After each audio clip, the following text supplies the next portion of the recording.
안녕하세요. 역사탐구가 홍법 박익순과 함께하는 역사산책 시간입니다.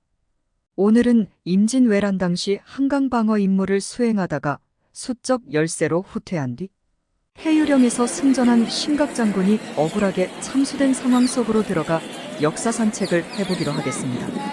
신각은 아버지 신이충과 어머니 진주아 씨 사이에서 외아들로 태어났으나 언제 태어났는지는 기록이 없습니다.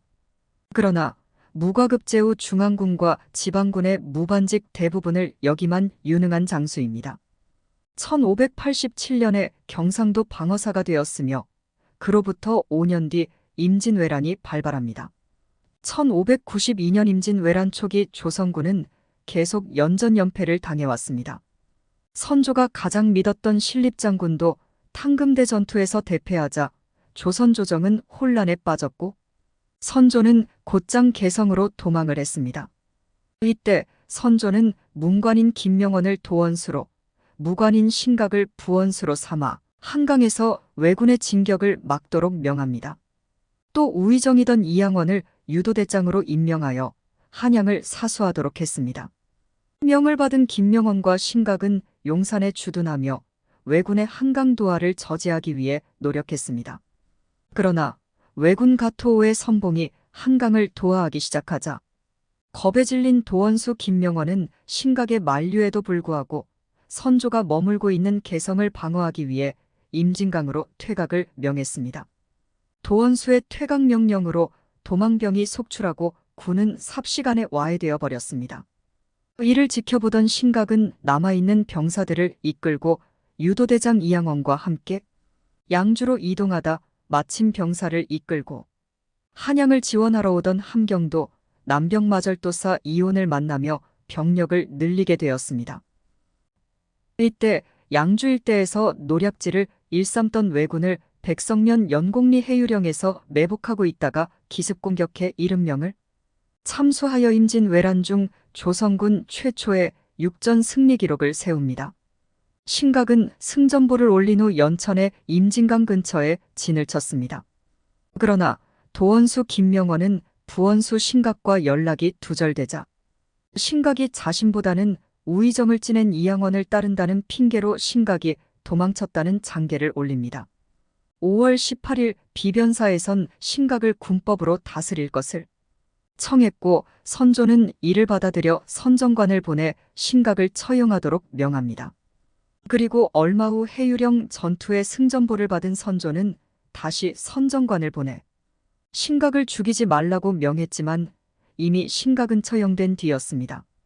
당시에는 도망간 장수가 너무 많아서 다 죽일 수는 없지만 일벌백계하여 본보기를 보여줄 필요가 있다는 여론이 조정 대신들 사이에 자리 잡고 있었습니다.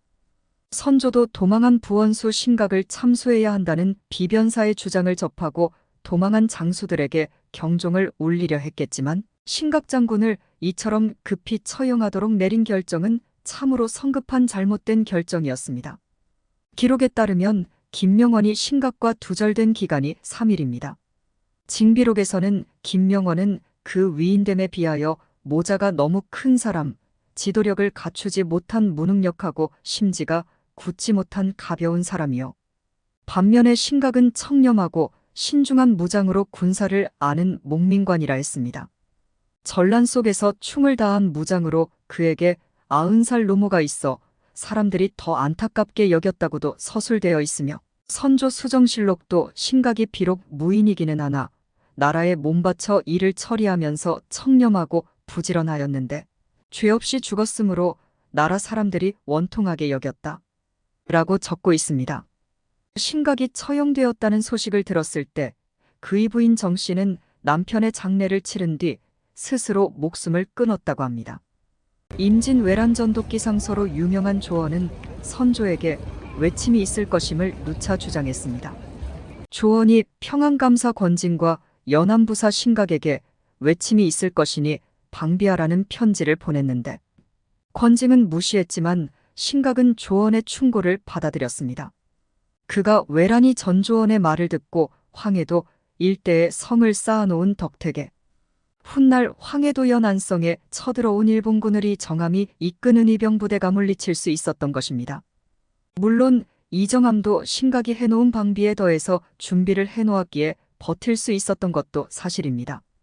임진왜란 당시군 이시유키나가는 평안도, 가토기요 마사는 함경도, 구로다나가 마사는 황해도를 거점으로 주둔했는데 명나라에서 구원병이 당도하고 신각의 해유령 공격으로 왜군의 보급로가 차단되면서 결국 왜군이 철수하는 결과로 이어졌다고 보여집니다.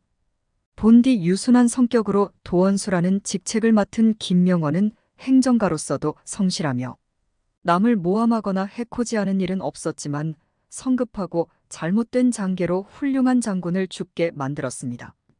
그러나 1597년 정유년에 선조가 작정하고 이순신을 쳐내려 했을 때는 이원익, 이양복, 정탁과 함께 이순신의 처형에 끝까지 반대하며 그의 구명과 재기용에 힘쓴 점은 높이 평가되어야 할 것입니다.